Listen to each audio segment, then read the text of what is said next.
As a single sister, praying to God for a rich husband is not the best way to pray as a single sister. You are asking God for a partner. You're asking God for a man who will be there for you, who will be your partner for life, not for a season, for life. See, death do you part. That is the vow.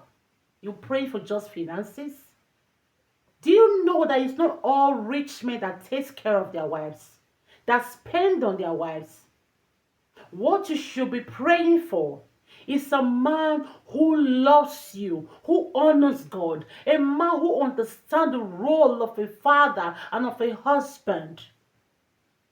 It's a girl, Esther Westman, and this is Esther's Talk Show. And you're welcome to my channel. If you have not followed this page or subscribed to my channel, please subscribe to my channel so you get notified anytime I drop a new video. And for you to get notified, you have to turn on the post notification icon. It's somewhere under this video. Look at this, just look for the subscribe button, click it, and then you click on the all notification button. In that way you get access to all of my videos pro max like ASAP. Okay, now let's talk about the things we should be praying for as single sister. We are in our waiting room. Sitting in the waiting room comes with a lot of responsibility, comes with a lot of discipline. I know it is hard. Sometimes you see your age rate, people you went to school with, sometimes even your younger ones, they are getting married, having kids, and you're just like, God, when? I know it can be very stressful, it can be very draining, but trust me when I say being single is not a curse, it's not a shame, it's not something you should be ashamed of. Most times, people even want to be in that position where you are so that they can prepare. Some wish they were able to prepare well before they move into the home, work on themselves before they move into marriage.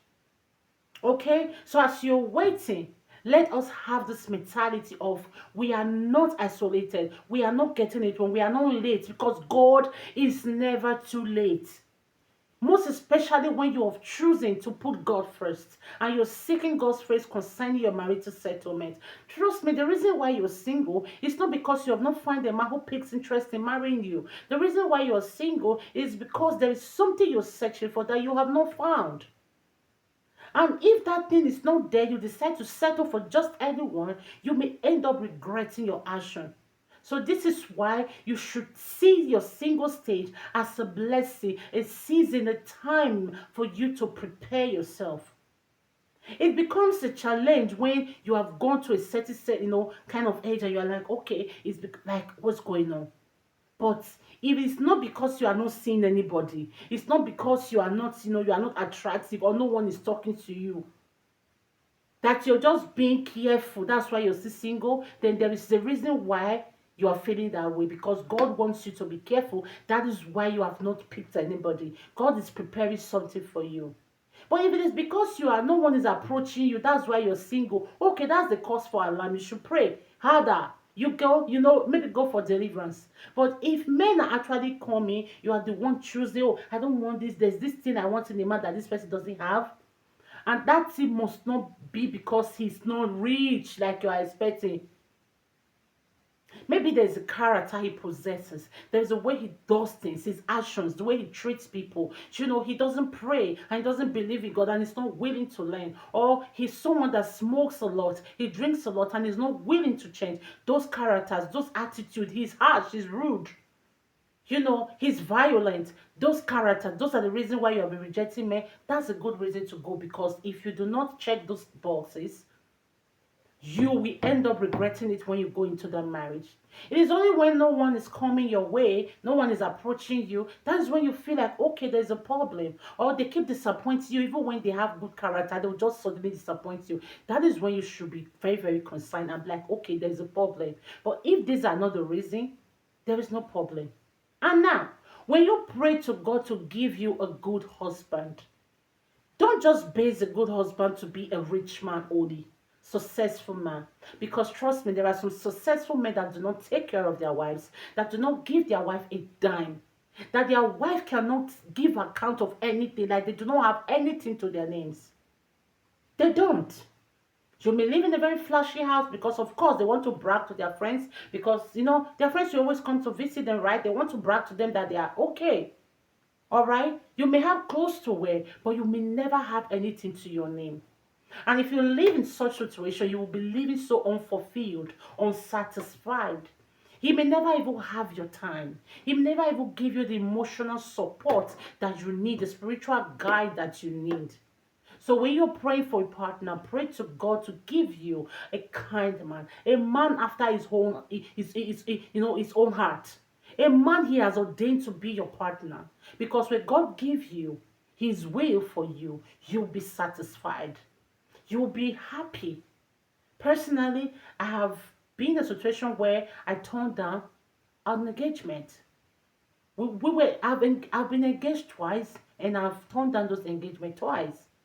These are the reasons. The first of it say he was a pastor, but there is a character he possessed. There was this worry, this confusion I felt in my spirit. I wasn't happy with the preparation. He proposed. I was like, someone told me that he was my husband, and he said he prayed that he got confirmed that he's my husband, and I prayed. I didn't get that confirmation. But because I was still very naive, I was like, okay, let it not be because I'm being over, careful. I accepted this proposal, but I was praying to God to please give me a sign before I go into the marriage proper. We were celibate. We decided not to have sex before marriage, right? We were always, talking. I'll try to get close to him, not to talk to him because we were far apart a bit. I didn't feel the connection. I didn't feel the peace I needed. After praying, I would cry myself to sleep. I will not get any confirmation. One day I decided to challenge God, and I was like, God, He was asking me to pick a date. I refused because they have gone to see my family to take the marriage list. If you're from Africa, before you get married to an African woman from Nigeria, you must go for a marriage list, okay? So they have given them the marriage list, but yet I refused to let them go pay my bride price. We bought the wedding gown, bought some things we needed. So I started preparing for, the people that will be my bridal trade, my flower girls, the men on suits, everybody. I was okay, maybe when I'm into the preparation, I'll start feeling the peace I need, the satisfaction I need, everything I need to enjoy this process. But yet I was crying. One day I told myself, God, if this is your will, I want to get confirmation today. Because I've postponed and postponed and postponed. It was becoming obvious that, Then I've also told him that I don't know if this is going to work. He was like, it's going to work. God has confirmed to him, all those stuff. But I felt this this pain. There was a way I felt. I felt so off about it. So I slept. After I prayed, I cried off and I cried and I just slept off. And someone called me, and it was his pastor that lives in America. He called me and he was like, are you sure? His own pastor said that. I said, no. He said, have you told him? I said, yes, I have. What did he say? I told him. He said, no, I will call him. He called, and they talked and he called me, but he was like, no, he can't do this. His church members will mock him. I said, it's not about your church member, it's about our future. I had to turn it down. Okay, long story short, if you want to hear the full gist, just drop in the comment section because I'll be willing to share the full gist on how I later figured that I was not wrong for rejecting that marriage proposal. I met someone else after a couple of years. He proposed after 2 months of dating. I accepted. I was warned not to be with him. I was like, oh, I've rejected so many men. Let me just settle for this one. I beg. I'm tired of being single. I want to have my kids. I'm great. I'm like, I'm longing to have kids. You get. I accepted him, and we're living good, doing good. Before you know, it started. Everything I was told, though the people that told me that he was not the right person, they were not really, in the will of God, but everything they said was true. I saw everything played out. Everything they said he would do, he did it. And the reason I got that information from people who were not really in the right, in the will of God, was because at some point in my life, I fell off God's will. I stopped praying. I started going after water stuff, marine stuff. You get what I mean? Making sacrifices. A lot of things happened to me because of what? Desperation. So if you want to hear that gist, let me know in the comment section. I will be glad to share that with you. This video is becoming too long, but I don't want it to be over long. But I hope you're getting what I'm saying, right? Okay, now let's continue. I had to call off that engagement. As I speak, I'm basically starting my life afresh. I'm in one room right now, struggling, trying, because I left that relationship with nothing, absolutely nothing to myself. Broke. As I speak, I'm still struggling to get on my feet. But I'm grateful that I have my life. I was breaking out. I was looking, my hormones, everything scattered. I was sad. I couldn't sleep at night. I was having migraine. I was going through a lot in that relationship. But finally, I'm out, and it was about 2 years, a year plus, almost 2 years. Today, I feel better. I glow, not because there's no makeup. I just have a lipstick on, and I actually apply Vaseline on my face. That's all I have on my face. This is just a lip liner and a lipstick finish. I'm glowing naturally because peace has returned to me. If I had gotten married to just anybody, he was working. But I hear what Shege Pro Max in that relationship. If you want to know everything I went through and you want me to break it down to you, drop in the comment section and I will make a video to tell you my life story about how that first one, how I finally realized that he was not the right person and why I did not regret leaving him, and how I also came out from this other relationship, the things he did to me that I noticed from him that made me realize that I was falling into a deep pit. Relationship is not all about money, looks and all of that. There is more to it. Right now, glory be to God, somewhere last year I was able to find my way back to God because I was in a mess.